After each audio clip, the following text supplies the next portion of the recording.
باللہ من الشیطان الرجیم بسم اللہ الرحمن الرحیم السلام علیکم ورحمۃ اللہ وبرکاتہ۔ سوگنامہ آل محمد کا 26واں حصہ آپ کی سماعتوں کی نظر ہے۔ 8ویں لال ولایت حضرت امام علی بن موسیٰ رضا علیہ السلام ذیقعد کی 11 تاریخ 148 ہجری کو مدینہ منورہ میں جلوہ ریز ہوئے اور آپ کو بنی عباس کے 7ویں خلیفہ مامون نے زہر دے کر مسموم کیا۔ اس طرح آپ نے 55 سال کی عمر میں شہادت پائی۔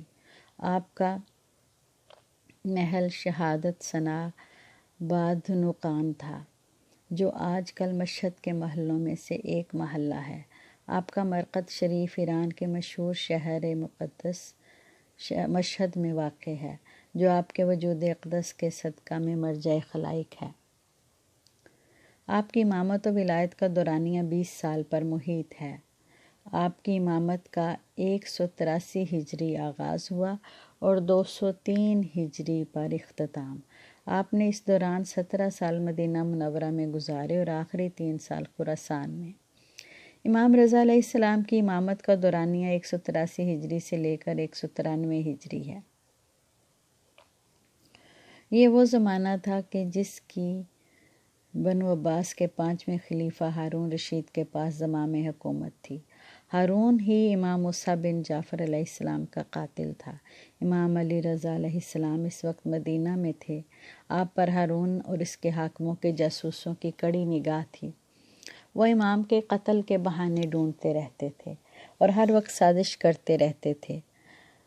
ہارون رشید رقہ سے مکہ کی جانب عازم سفر ہوا۔ اس کے ایک چچا عیسیٰ بن جعفر نے اسے کہا کہ تو نے قسم کھا رکھی ہے کہ جس نے بھی امام موسیٰ بن جعفر کے بعد ادعائے امامت کیا تو اس کی گردن اڑا دے گا۔ تو پھر ان کے فرزند حضرت رضا علیہ السلام نے امامت کا دعویٰ کر دیا ہے۔ ہارون نے غصے میں اس کی طرف دیکھا اور کہا، تیرا خیال ہے کہ ان سب کو تہہ تیغ کر دوں؟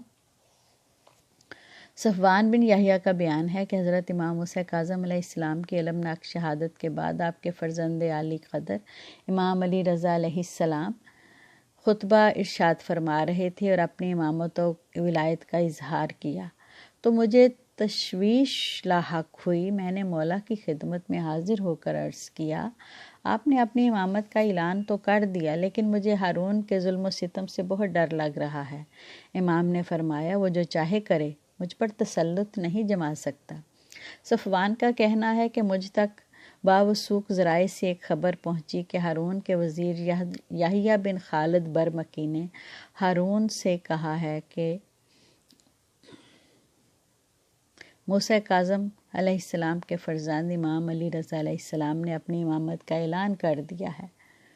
تو ہارون نے اسے کہا، ہم نے اس کے والد کو مسموم کیا اور اپنے راستہ سے ہٹایا، لیکن ہمیں کوئی نتیجہ نہ ملا۔ تو چاہتا ہے کہ میں سب کو قتل کر دوں؟ برمکیوں کا ہارون کی حکومت میں بہت اثر تھا اور ان کے اندر دشمنی آل محمد صلی اللہ علیہ وآلہ وسلم کوٹ کوٹ کر بھری ہوئی تھی۔ وہ ہر وقت ہارون کو آل اطہار کے خلاف بھڑکاتے رہتے تھے۔ محمد بن سنان کا بیان ہے کہ میں نے امام علی رضا علیہ السلام کی خدمت میں عرض کیا، مولا، آپ نے اپنے اجداد و بزرگان کے بعد اپنی امامت کا کھلے بندوں اعلان کر دیا ہے، جبکہ آپ جانتے ہیں ہارون کی تلوار آپ کے خون کی پیاسی ہے۔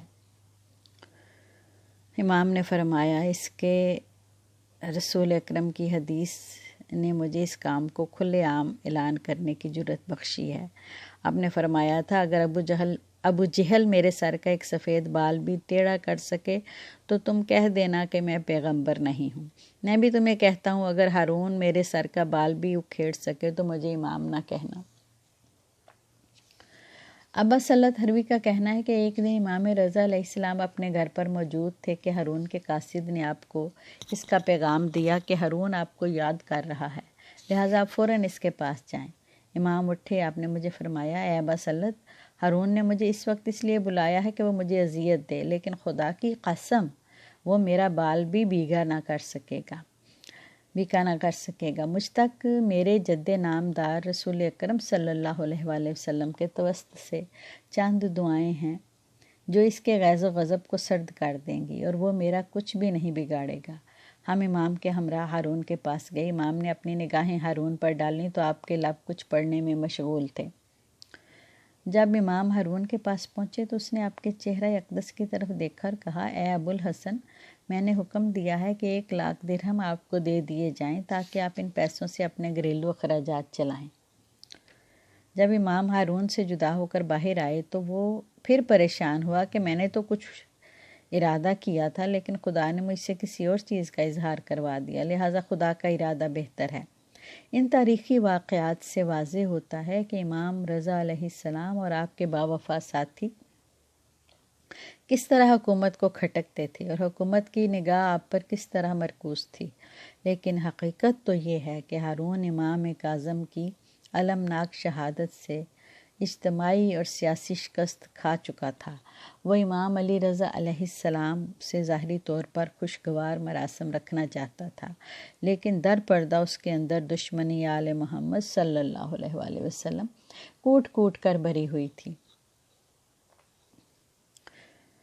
196 ہجری میں ہارون کے فرزند مامون نے زمام اقتدار سنبھال لی۔ اس طرح وہ مسنت خلافت پر 21 سال تک براجمان رہا۔ اس نے امام کو مدینہ سے خراسان بلایا۔ اس نے حالات کو دیکھتے ہوئے امام کے ساتھ ظاہری طور پر اچھا برتاؤ کرنا شروع کیا تاکہ بنو عباس کے خلاف جو بغاوت سر اٹھا رہی ہے وہ سرد ہو جائے اور لوگوں کی ہمدردیاں بنو عباس کے ساتھ استوار ہو جائیں۔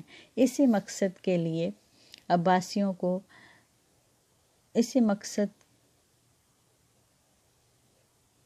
لیے ذیل میں واقعات بیان کرتے ہیں تاکہ مفہوم مذکورہ روشن ہو جائے۔